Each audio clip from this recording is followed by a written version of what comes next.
I've been saying it for a long time, Breitling is killing it lately. They recently started re-releasing reissue pieces and I am in love with them. A few weeks ago, I went over the Chronomat with the new bullet bracelet, but today we're going over one of my favorite pieces and it can be found at retail for under $5,000, and that is the Breitling Top Time. Before we get into that Breitling Top Time, we're gonna talk about my Breitling Top Time. So this is a piece that I picked up over 6 years ago. It was my first vintage watch.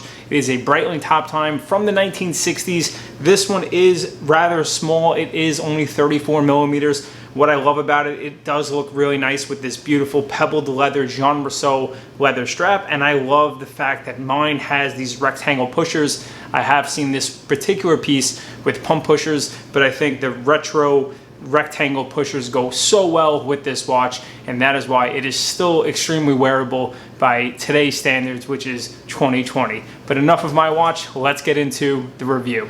So right off the bat, I'm gonna go ahead and tell you what I don't like about this watch. This watch is at 41 millimeters, which I do think is slightly too large for this watch.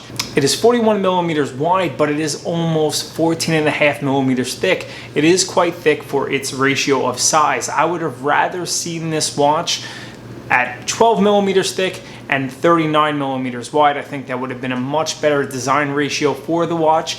That being said, that is really the only thing I can nitpick about the watch. That and also any red accents on the watch. I think it would have looked slightly better with orange instead of red, but nonetheless, I still think the red looks really nice. One other thing I don't like about this watch, it is a limited edition of 2,000 pieces. First of all, 2,000 is not limited. That is a lot of watches.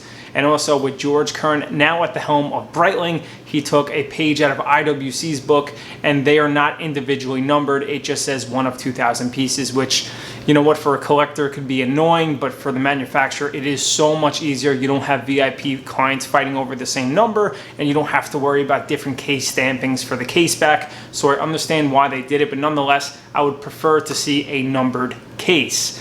Now, right off the bat, I love the retro look of this watch. I love that the crystal is slightly raised. I love a 2-register chronograph. Now, as I mentioned, this watch is slightly thicker at over 14 millimeters thick, but that is because it has the Breitling Caliber 23 movement inside of it, which is a modified Valjoux 7753.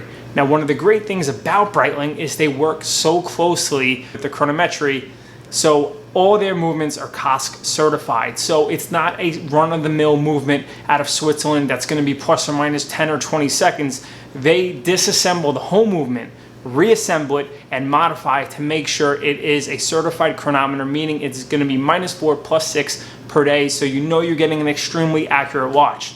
Now, like I said, this watch is under $5,000 and that is at full retail. I think that is a tremendous value for this watch. You're getting, one, a classic Breitling look from the 1960s, which we all know vintage watches are spiking right now, so you're getting a very cool, iconic look. And let's face it, this is probably the nicest strap that Breitling has ever produced. It's kind of like a brown nubuck leather strap, which goes so well with white dial with the flash of black and red. It's just very sporty, yet I think you can elevate it and wear it in a dressier situation as well. It's been well documented. I am a huge fan of chronographs without a date, which if you're going back to the 1960s Top Time, it wouldn't have a date, so I understand that's why they did it.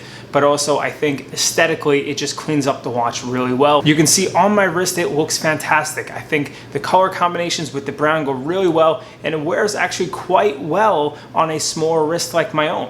Now, that being said, I do think that this watch will probably be discounted in the future. I don't see it holding a premium, even though it is a limited edition. So that's gonna be a shorter review of this watch, but you know what? I think the watch really speaks for itself. It's a fantastic watch at a great price point, and if you can even get this slightly on the retail, I think it is a home run. I love what Breitling is doing. They're really going back into their rich history before the Schneider era, where they were really classic pilot's watches, very cool and inspiring pieces. And you know what? I'm a big fan. I would love to know what you guys think of this watch, and really, what do you think of Breitling's reintroduction of the Super Ocean 57, the Breitling Chronomat with the bullet bracelet, the 765 and the 806. They're making so many cool pieces. I love what the company's doing. As you know, I did work for the company for 5 years, and I will say, since I left, they are putting out some killers. But that is it, guys. I hope you enjoyed this video. Like I said, I am in love with this launch, and I hope you are too. And I hope this shorter video and hands-on review got you a little bit of a taste of what Breitling is all about. But do me a favor, if you haven't already, please subscribe. I'd really appreciate it. And if you like the video, smash that thumbs up. It lets me know you're enjoying the content. But that is it, guys. Until next time, take it easy.